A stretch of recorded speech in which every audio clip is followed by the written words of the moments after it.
Dados preliminares de um levantamento realizado pelo governo federal indicam que entre 2008 e 2013, o número de adolescentes apreendidos cresceu 38%. 2 anos atrás, cerca de 23 mil menores estavam internados em centros de ressocialização, a maioria cumprindo medidas socioeducativas por roubo.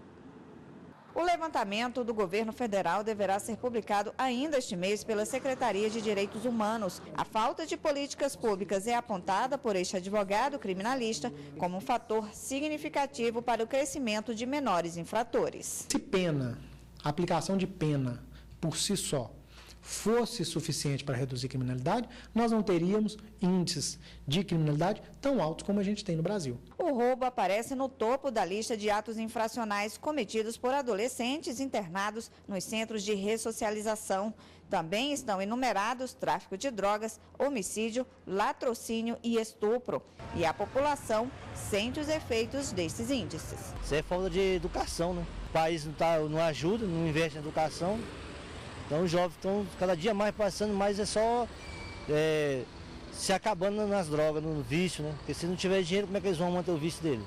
Tem que roubar, né? E acaba indo para a FEBEM, para essas casas e não reabilita ninguém, né? A pessoa vai, faz uma escola do crime lá dentro e volta pior do que entrou. Está faltando uma conscientização da educação dos pais com os filhos. Para o defensor público, o número de menores infratores cresce na mesma proporção da população brasileira. Os crimes, como um todo, praticados no país, destes considerados hediondos, os crimes que são praticados por menores, os atos infracionais, são um percentual ínfimo, que não chega a 1%. Mas são crimes de grande repercussão, porque se tem a falsa sensação de impunidade. Bom, e para falar mais sobre esse assunto, nós temos aqui no estúdio o advogado Sérgio Domingos. Boa tarde, doutor. Boa tarde. Bom, um menor que cometeu algum delito, ele, por lei, cumpre a medida socioeducativa, né? Eu queria que o senhor explicasse para a gente como funciona esse cumprimento na prática, para onde esse menor vai, quais são essas medidas socioeducativas que ele cumpre? Inicialmente, eu sou defensor público junto à Vara da Infância e do Adolescente, aqui do Distrito Federal, há 16 anos. E nós tratamos dessa matéria ao longo desse período. Nós observamos que houve uma evolução no que diz respeito às garantias processuais para o adolescente infrator. Quando o adolescente comete um ato infracional, de imediato a autoridade policial o conduz ao defensor público, que vai ouvi-lo. Posteriormente, ele é conduzido ao promotor, que faz várias propostas para ele. Por exemplo, pode postular ele uma remissão, que é um perdão, pode colocá-lo uma sugestão de uma medida em meio aberto, ou quando o ato ganha uma gravidade, ele faz uma representação.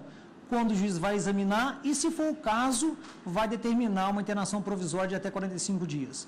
Esse período é o prazo que tem para fazer a instrução processual e para verificar, ao final, qual é a medida socioeducativa a ser aplicada. O menor fica internado em quais situações? Porque tem situações que ele é só acompanhado, né? Veja bem, naqueles atos infracionais de maior gravidade ou violência à pessoa, esses levam, pela própria regra do Estatuto, a uma medida de internação mais drástica, que no caso é a internação. As demais têm em meio aberto, que é a semi-liberdade, ou a liberdade assistida, ou a prestação de serviço à comunidade.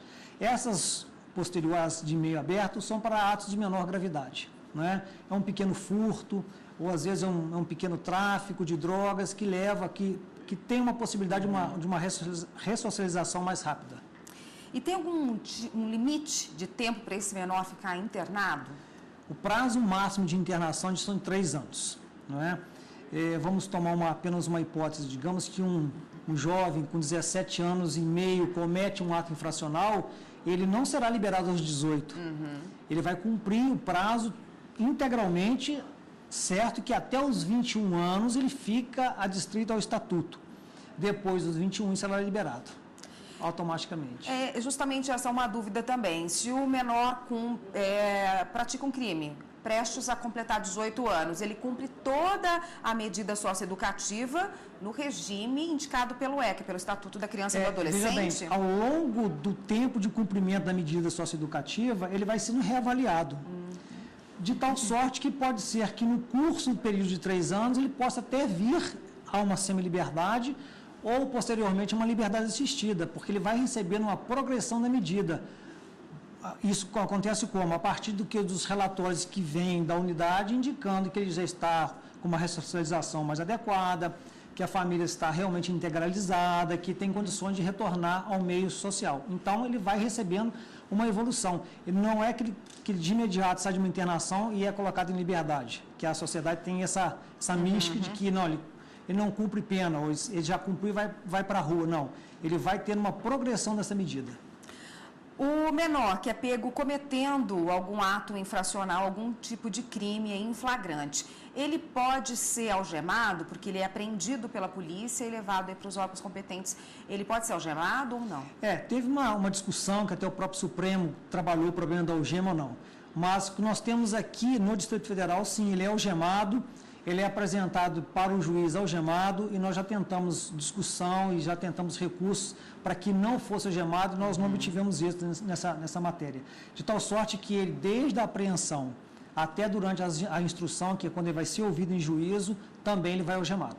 Durante a internação, esse menor que cometeu algum delito, ele tem acesso a quais tipos de serviços para que ele possa se recuperar e se reinserir na sociedade? São duas coisas. O que apregou o Estatuto e a realidade que é posta.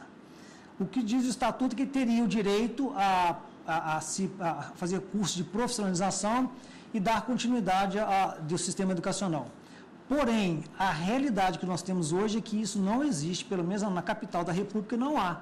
Nós temos as unidades de internação com muito poucas oficinas e, às vezes, o sistema educacional, os professores não conseguem chegar, até por uma limitação da própria estrutura. Então, nós temos assim, o Estatuto determina que haja as oficinas, a realidade diz que isso não acontece. Então, não há ressocialização do adolescente. E aí, vem os números dizendo que houve um aumento, que houve uma reincidência maior, porque não há a ressocialização. A gente continua esse assunto no próximo bloco, ainda há algumas perguntas que eu desejo fazer para o senhor, e só peço um minutinho, por favor.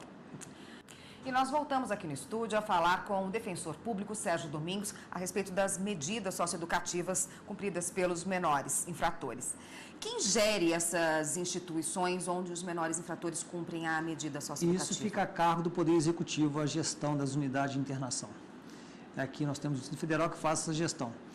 Houve um período em que houve um convênio com os padres, os amigonianos, em que houve um período que foi de extremo sucesso essa unidade de internação. Não existe mais esse convênio e hoje é integralmente cumprido pelo próprio Estado. Nós temos um problema sério porque existem muitos terceirizados exercendo essa atividade e que não passaram por uma triagem prévia para que pudessem exercer o papel de sócio-educador. Porque ali não é a figura de um carcereiro. Ele precisa ter algo mais para poder lidar com aquela população juvenil que se encontra encarcerada. Essa população que cometeu aí algum delito, fica com a ficha suja, como a gente diz, no dia a dia, depois de sair e ter cumprido? Não, porque a partir do momento que há o cumprimento da medida, na sua integralidade, não há qualquer menção na sua ficha com relação ao cumprimento de medidas anteriores. Até para ele poder se ressocializar. Porque esse é o fim da medida, né? Em locais onde não há esse tipo de abrigo, o menor pode ficar num abrigo onde ficam adultos, tipo, ser levado para uma cadeia, para um presídio, ou não há? Nós já tivemos casos emblemáticos a nível de Brasil de que menores encarcerados junto com adultos. Isso é vedado pelo próprio Estatuto e pela Convenção Internacional de Direito da Criança. Não pode ficar, de maneira alguma, ele encarcerado. Agora, o que se faz quando não há o espaço reservar um espaço naquela cadeia para que só tenha acesso aos menores. Tá ótimo, muito obrigada. Eu conversei com o defensor público Sérgio Domingos a respeito das medidas socioeducativas e dessas instalações para os menores. Obrigada pela participação.